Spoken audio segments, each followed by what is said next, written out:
how does my 9 to 5 help me with my business, right? This is going to be a little bit more of a controversial topic, only because in the entrepreneurial realm, a lot of people are not fans of W-2 employment, 9 to 5 jobs, whatever you want to call them. For some reason, the speculation of a 9 to 5 being a terrible, terrible way with your time has become the social norm, which I truthfully don't think so. And I'm going to give you 3 of my ideas and 3 of my topics as to why I don't think so. Right, getting right into it. Cash flow. Cash flow is going to be your biggest thing. If you don't listen to the end of the video, if you don't listen to anything more, please take away that a 9 to 5 starts you with cash. It gives you money to start your business. Businesses don't just come for free. They have startup costs. They have unexpected costs.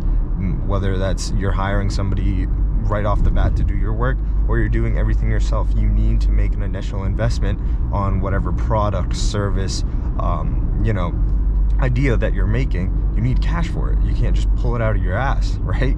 So cash is king, especially when it comes to business, and you need a way to supplement that, which is your 9 to 5. For me personally, I wouldn't have built my real estate investments without my 9 to 5. I worked as a cashier, I flipped cars, I flipped motorcycles, and now I work at a nice W-2, like a white collar job, which not only helps support me, but it leads into my next topic, which is going to be networking.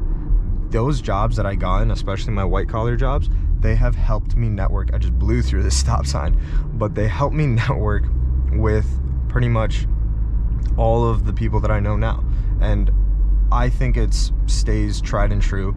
It's not what you know, it's who you know. And who you know in the field of business, whether that's computer science, whether that's real estate, finance, stocks, whatever it is, those people are going to be critical, because not only will they help you, but hey, say you connect somebody with somebody else, that's connecting other people together, and you're helping other people, which inherently will grow your relationship with them. They're gonna be like, hey, this guy is credible, this guy knows what he's talking about, he's connected me with a bunch of different people, I can trust him, let me introduce him to some of my contacts in my network and whatnot. So your network is going to be critical. Your network is going to help you thus far throughout your entire lifetime, right? A great example is when I worked at a property management company during my college years.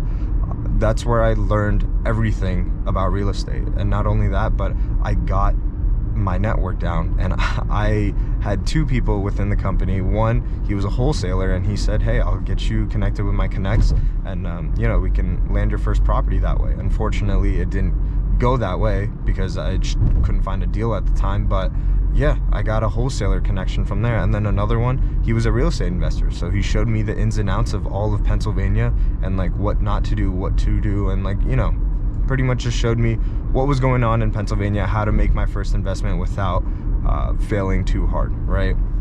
So your network is everything, and a W-2 will give you that network without a doubt. And last but not least, I'm going to say is gotta be the experience you get, man. There is no other way of getting real life experience than doing it in real life.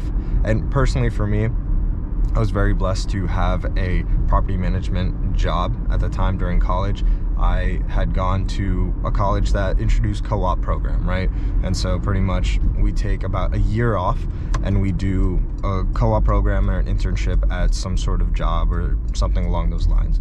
And I was fortunate enough to get 2 opportunities. One was a finance company, which paid me a lot of money, and the other was a real estate property management company that didn't really pay me much, but I knew I wanted to get into real estate, and I knew that the experience would pay dividends later down the line. And so, hey, that's what I did. I declined the higher paying job, and I went straight for the experience and the skill set, because no matter what, people are gonna take money from you, but they can never take skills from you, right?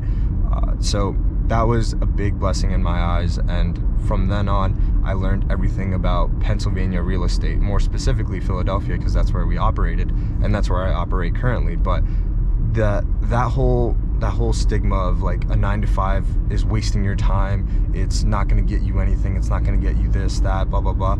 That's 100% true if you're not treating it the way that you want to treat it, right? So if you're not treating it with the idea of like, okay, I got to put this amount of money away, this is what's going to fund my business, I got to network with these people because I know that these people are higher up in my field, and on top of that, I got to work in my field. It's going to be pointless if you're not working in your field. It makes no sense. A nice little Miata right here. But it makes no sense if you're not working in your field. You're going to hate your job regardless. So those are going to be my 3 things. Work in your damn field. Get the experience in your own field. Start networking with people. It doesn't necessarily have to be at your W-2, but start fucking networking with people, because they are what going to help you succeed. Those people, those things that they can share, those people that they can connect you with, that's going to open so many more doors than you have ever thought. And it truly has opened a lot of doors for me.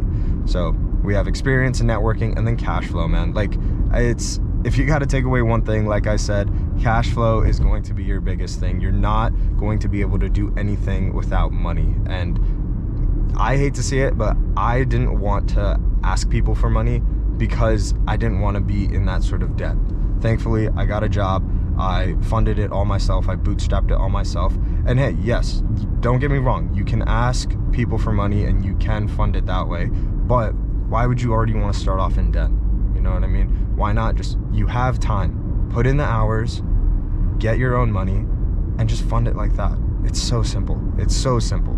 And so those are the 3 reasons why I believe a 9-to-5 is critical, especially when you're building your own business. And yeah, nonetheless, I hope you guys enjoyed, and I will catch you in the next one. Peace out.